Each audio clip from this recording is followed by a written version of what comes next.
ناظرین، اس ویڈیو میں ہم آپ کو حضرت ابو ہریرہ رضی اللہ عنہ کا اصل نام کیا تھا اور آپ کو ابو ہریرہ کیوں کہا جاتا تھا، آپ کا تعلق کس قبیلے سے تھا اور آپ کی والدہ نے کیسے اسلام قبول کیا، یہ سب بتائیں گے۔ اس سے پہلے کہ سوالوں کے جوابات کی جانب بڑھیں، حسب روایت ہم آپ کو اپنے یوٹیوب چینل پر خوش آمدید کہتے ہیں۔ اگر آپ ہمارے چینل پر نئے ہیں اور آپ نے ابھی تک ہمارے یوٹیوب چینل کو سبسکرائب نہیں کیا ہے تو ابھی سبسکرائب کریں اور ساتھ لگے بیل کے بٹن کو ضرور دبائیں تاکہ آپ تک ہماری تازہ اور دینی معلومات سے بھرپور ویڈیوز وقت پر پہنچ سکیں۔ شیطان جو ہمارا ازلی دشمن ہے، اس کی پوری کوشش ہوگی کہ وہ آپ کو اس بات سے روکے جس سے آپ کے دینی علم میں اضافہ ہو، اس لیے شیطان کے وسوسے سے محفوظ رہنے کے لیے اللہ عز و جل سے دعا کریں اور مکمل ویڈیو دیکھیں۔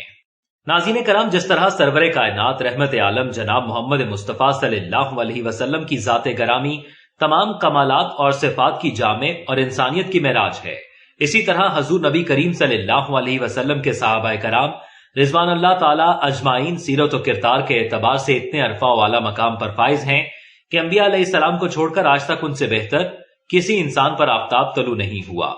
یہ وہ نفوس قدسی تھے جنہوں نے خیر البشر جناب محمد مصطفیٰ صلی اللہ علیہ وسلم کے جمال جہاں آرا سے اپنی آنکھیں روشن کی، صاحب خلق عظیم صلی اللہ علیہ وسلم پر صدق کے دل سے نہ صرف ایمان لائے بلکہ آپ صلی اللہ علیہ وسلم کے اسوہ حسنہ کو اپنی زندگی کا شعار بنا لیا۔ یہ آسمان ہدایت کے وہ روشن ستارے تھے جن کے صدق و اخلاص، دیانت و امانت، خیر و احسان اور زہد و تقوی کی قسم کھائی جا سکتی ہے۔ لہٰذا ہم اپنے یوٹیوب چینل پر اسلامی واقعات، انبیاء کرام، صحابہ کرام اور صالح و نیک انسانوں کی حیات مبارکہ کے حالات و واقعات کو سلسلہ وار ایک ساتھ کی صورت میں پیش کرتے ہیں۔ اس سلسلے کی باقی ویڈیوز دیکھنے کے لیے ڈسکرپشن میں دیے گئے لنکس پر کلک کریں یا پھر ہمارے چینل کو وزٹ کریں۔ ناظرین، حضرت ابو ہریرہ رضی اللہ عنہ کا علم حدیث میں مرتبہ نہایت بلند ہے۔ اس بات پر سب کا اتفاق ہے کہ آپ تمام صحابہ کرام رضوان اللہ اجمعین میں سب سے بڑے حافظ حدیث ہیں۔ آپ نہ صرف خود علم حاصل کرنے کے لیے بے چین رہتے تھے بلکہ آپ کی ہمیشہ ہی خواہش رہی کہ دوسرے بھی علم دین حاصل کریں۔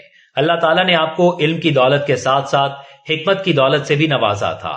حضرت ابو ہریرہ رضی اللہ عنہ کا تعلق قبیلہ دوست سے ہے جو یمن میں آباد تھا۔ اسلام لانے سے قبل آپ کا نام عبد شمس تھا، لیکن لوگ آپ کو ابو ہریرہ کہتے تھے۔ یہ نام یوں پڑا کہ کم عمری میں آپ نے ایک بلی پاس رکھی تھی۔ رات کو ایک درخت میں جگہ بنا کر آپ اس بلی کو سلا دیتے۔ صبح کو جب بکریاں چرانے کے لیے جاتے تو بلی ساتھ ہو لیتی تھی۔ دن بھر بکریاں چرانے کے علاوہ وہ کم سن عبد شمس بلی کے ساتھ کھیلا کرتے تھے۔ لوگوں نے یہ دیکھ کر انہیں ابو ہریرہ کہنا شروع کر دیا، کیونکہ عربی زبان میں بلی کے لیے ہر کا لفظ استعمال ہوتا ہے اور بلی کے بچے کو ہریرہ کہتے ہیں۔ عبد شمس ابھی چھوٹے ہی تھے کہ آپ کے والد کا انتقال ہو گیا۔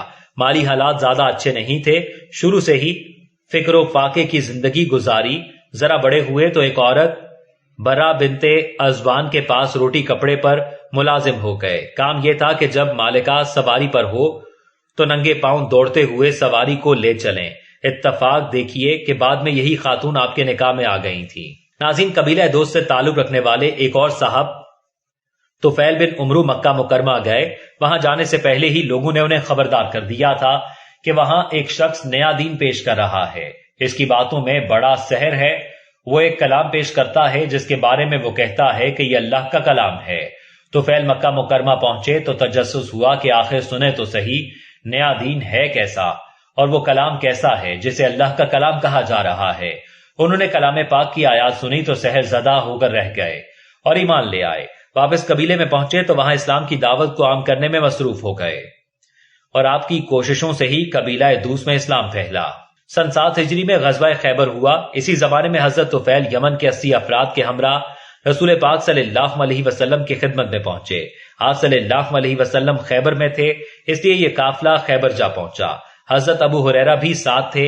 اس وقت آپ کی عمر 30 سال سے کچھ اوپر تھی۔ دوران سفر آپ کا ایک غلام کہیں بچھڑ گیا۔ خیبر پہنچ کر حضرت ابو ہریرہ رضی اللہ عنہ اسلام لے آئے۔ اسی وقت بچھڑا ہوا غلام دکھائی دیا۔ حضور صلی اللہ علیہ وسلم نے فرمایا، ابو ہریرہ تمہارا غلام آ گیا۔ اسلام کی مسرت سے سرشار ابو ہریرہ کا جواب تھا، اب وہ اللہ کی راہ میں آزاد ہے۔ حضرت ابو ہریرہ اسلام لے آئے تو اللہ کے رسول صلی اللہ علیہ وسلم نے آپ کے خاندانی نام عبد شمس کو بدل کر عمیر رکھ دیا، لیکن آپ ابو ہریرہ کے نام سے ہی پکارے جاتے رہے اور آج بھی اسی کنیت سے مشہور ہیں۔ ناظرین، حضرت ابو ہریرہ رضی اللہ عنہ اسلام لانے کے بعد رسول اللہ صلی اللہ علیہ وسلم کے در کے ہو کر رہ گئے۔ آپ کے دل میں علم دین حاصل کرنے کی جو خواہش تھی وہ بڑھ کر حرص کی صورت اختیار کر چکی تھی۔ چنانچہ مسجد نبوی کے ایک گوشے میں رہائش اختیار کر لی، جہاں چند اور صحابہ بھی رہ رہے تھے۔ یہ وہ لوگ تھے جن کی زندگیوں کا محور و مرکز اللہ کے دین کے علم کا حصول تھا۔ ان کے لیے مسجد میں ایک چبوترا بنا دیا گیا تھا جس پر چھت ڈال دی گئی تھی۔ چونکہ عربی زبان میں چبوترے کے لیے صفا کا لفظ استعمال ہوتا ہے، اس لیے اس چبوترے پر رہنے والے اصحاب کو اصحاب صفا کہا جاتا ہے۔ رسول اللہ صلی اللہ علیہ وسلم نے حضرت ابو ہریرہ کو اصحاب صفا کے منتظم کی حیثیت دے رکھی تھی۔ جب بھی آپ صلی اللہ علیہ وسلم کھانے یا کسی دوسرے کام کے سلسلے میں اصحاب صفا کو جمع کرنے کا ارادہ فرماتے تو حضرت ابو ہریرہ رضی اللہ عنہ سے کہتے کہ اصحاب صفا کو بلا لائے۔ حضور صلی اللہ علیہ وسلم اصحاب صفا کے ساتھ بے حد شفقت سے پیش آتے تھے۔ جب بھی آپ صلی اللہ علیہ وسلم کے پاس صدقے کی کوئی چیز آتی تو اسے تمام کی تمام اہل صفا کو بھجوا دیتے، اور جب تحفے کے طور پر کوئی شے آتی تو خود بھی لیتے اور اصحاب صفا کو بھی عنایت فرماتے تھے۔ ناظرین، حضرت ابو ہریرہ رضی اللہ عنہ خود تو ایمان کی روشنی سے اپنے قلب کو منور کر چکے تھے، اب آپ کی خواہش تھی کہ والدہ محترمہ بھی اسلام کی نعمت سے فیض یاب ہو جائیں۔ آپ مختلف مواقع پر والدہ کو اسلام لانے کی دعوت دیتے رہے، لیکن ان کی جانب سے انکار ہوتا رہا۔ ایک دن آپ نے والدہ کو پھر دعوت اسلام دی تو انہوں نے رسول پاک صلی اللہ علیہ وسلم کے لیے کچھ ایسے کلمات ادا کیے جن کو سن کر حضرت ابو ہریرہ رضی اللہ عنہ کو شدید رنج پہنچا، آنکھوں سے آنسو نکل آئے۔ روتے ہوئے رسول اللہ صلی اللہ علیہ وسلم کی خدمت میں حاضر ہوئے اور سارا واقعہ بیان کیا اور درخواست کی کہ آپ صلی اللہ علیہ وسلم میری والدہ کے لیے دعا فرمائیں کہ وہ ایمان لے آئیں۔ اللہ کے پیارے حبیب صلی اللہ علیہ وسلم نے دعا فرمائی۔ کائنات کے خالق سے اس کے محبوب ترین بندے صلی اللہ علیہ وسلم نے دعا کی تھی، وہ کیوں کر قبول نہ ہوتی۔ حضرت ابو ہریرہ رضی اللہ عنہ واپس گھر پہنچے تو والدہ محترمہ غسل کر کے تیار ہو رہی تھی۔ بیٹا گھر میں داخل ہوا تو والدہ کی زبان پر کلمہ شہادت جاری تھا۔ حضرت ابو ہریرہ رضی اللہ عنہ پھر روتے ہوئے حضور صلی اللہ علیہ وسلم کی خدمت میں حاضر ہوئے، لیکن یہ خوشی کے آنسو تھے۔ رسول پاک صلی اللہ علیہ وسلم کو والدہ کے اسلام لے آنے کی اطلاع دی اور درخواست کی کہ دعا فرمائیں کہ اللہ میری اور میری ماں کی محبت تمام مسلمانوں کے دل میں ڈال دے۔ اللہ کے پیارے حبیب صلی اللہ علیہ وسلم نے دعا فرما دی۔ حضرت ابو ہریرہ رضی اللہ عنہ فرماتے ہیں کہ اس کے بعد کوئی ایسا مسلمان نہ تھا جس نے مجھے دیکھا ہو اور مجھ سے محبت نہ کی ہو۔ ناظرین، حضرت عمر رضی اللہ عنہ نے جب مسند خلافت سنبھالی تو آپ نے حضرت ابو ہریرہ رضی اللہ عنہ کو بحرین کا گورنر مقرر کر دیا۔ ایک مدت کے بعد جب آپ وہاں سے لوٹے تو کچھ رقم ان کے پاس تھی۔ حضرت عمر رضی اللہ عنہ نے پوچھا یہ رقم کہاں سے آئی؟ حضرت ابو ہریرہ رضی اللہ عنہ نے مناسب جواب دیا۔ تحقیق پر آپ کی بات بھی درست نکلی۔ حضرت عمر رضی اللہ عنہ نے آپ کو دوبارہ بحرین کا گورنر بنانا چاہا تو آپ نے انکار کر دیا۔ حضرت عثمان رضی اللہ عنہ کے عہد خلافت میں بھی آپ نے سیاسی امور میں مداخلت نہ کی۔ آپ نے اپنی زندگی کا طویل عرصہ گمنامی کے گوشے میں گزارا۔ حضرت معاویہ کے دور میں مدینے کے گورنر مروان کے قائم مقام رہے۔ سن 57 ہجری میں بیمار ہو گئے۔ لوگ عیادت کے لیے آئے تو دیکھا کہ آپ رو رہے ہیں۔ سبب دریافت کیا تو فرمایا میں اس دنیا کی دل فریبیوں پر نہیں روتا بلکہ سفر کی طوالت اور زاد راہ کی قلت پر آنسو بہاتا ہوں۔ اس وقت میں دوزخ اور جنت کے نشیب و فراز کے درمیان ہوں، معلوم نہیں کہ ان میں سے کس راستے پر جانا ہوگا۔ آپ کے جنازے میں حضرت عبداللہ بن عمر، حضرت ابو سعید خدری رضی اللہ عنہ جیسے جلیل القدر صحابہ کرام بھی شامل تھے۔ حضرت عثمان رضی اللہ عنہ کے صاحبزادوں نے آپ کی میت کو کندھا دے کر جنت البقیع پہنچایا اور اس مبارک سرزمین پر سپرد خاک کر دیا۔ آپ نے 78 سال کی عمر پائی۔ حضرت ابو ہریرہ رضی اللہ عنہ کے بغیر حدیث کا ذکر یقیناً نامکمل ہے۔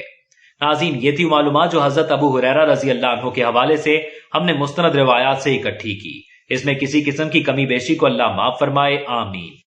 اللہ عز و جل سے دعا ہے کہ وہ ہمیں اپنے نبیوں کی زندگیوں سے نصیحت حاصل کرنے کی توفیق عطا فرمائے اور آپ کے اور میرے علم میں اضافہ فرمائے اور ہمیں اسی طرح علم سیکھنے، جاننے اور پھیلانے کی توفیق اور ہمت عطا فرمائے، آمین۔